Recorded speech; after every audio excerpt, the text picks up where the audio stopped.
Hi, I'm Claudia St. I'm the president of Affinity HR Group. We are your HR partner and resource. So if you've been reading the newspaper or watching the news, which I don't recommend, by the way, but if you have been doing any of these things, you might have been reading about the big quit or the Great Recession. There's something happening right now as we're returning back to the workplace after dealing with the marketplace disruptions of COVID over the last year and a half, where folks are quitting their jobs. They're just saying, I'm done. Now, why? There are a number of reasons for this. The first is that a lot of folks have been getting stimulus money and money to tide them over, either in the form of unemployment or stimulus checks or child care tax credits, things of the sort. There have been resources available for people to take financial advantage and maybe lessen the blow of losing your job or quitting your job. And so folks are feeling financially stable enough to take that time off. There are also a number of other realities. The first is unemployment is as low as it almost ever has been, so employees have options. They can make choices. There's also the continued issue with COVID. We still have childcare to deal with and school to deal with, and parents who are trying to juggle the uncertainty even going into the school year of 2021, juggling the uncertainty of whether their children are going to be in school or not. They're also dealing with situations where employers are saying, all right, now y'all need to come back. You need to get your rear end in this chair here at the workplace. And having had that flexibility of working at home and perhaps being really productive working at home, they don't want to go back to that. They don't want to go back to the grind of having all of the stress of commuting and the cost of attire and food and all of the stuff that goes along with working in the office when they've been able to work successfully from home. So some of them don't want to go back to that space. And there's also this issue of wages. Wages have been stagnant for years and years and years. And now there is definitely a lot more money to be made by leaving working for you and going and working for somebody else.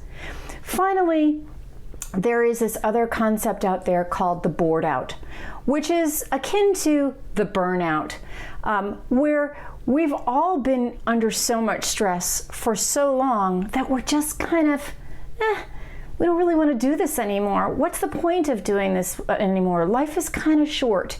So you know what I'm going to do? I'm just going to take a couple of months, quit my job, chill, tend to the things that I want to tend to right now, and then go back to work.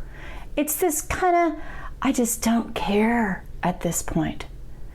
All of those, any one of those things, and perhaps all of those things, are things that your employees may be feeling, which makes them a flight risk, either being poached away from you by another employer or them just quitting because, why not?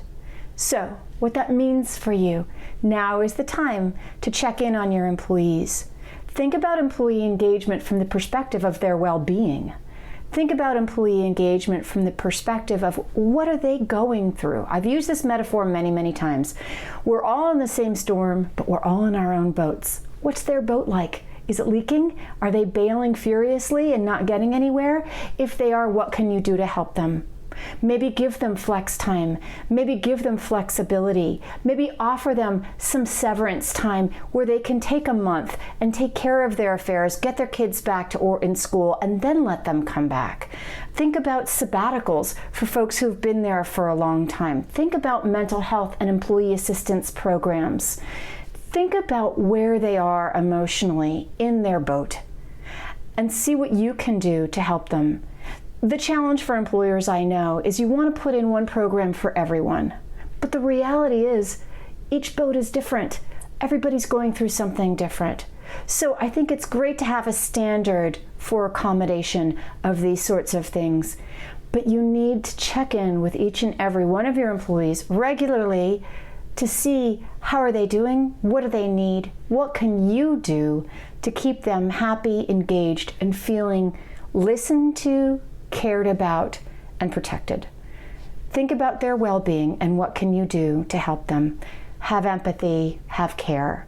And I know that you're all more than capable of that. That's it for us. Hope you are not feeling the reality of the big quit or the great bored out. But if you are, give us a call. We're here to help. We hope that you have a safe and productive work week. Take care.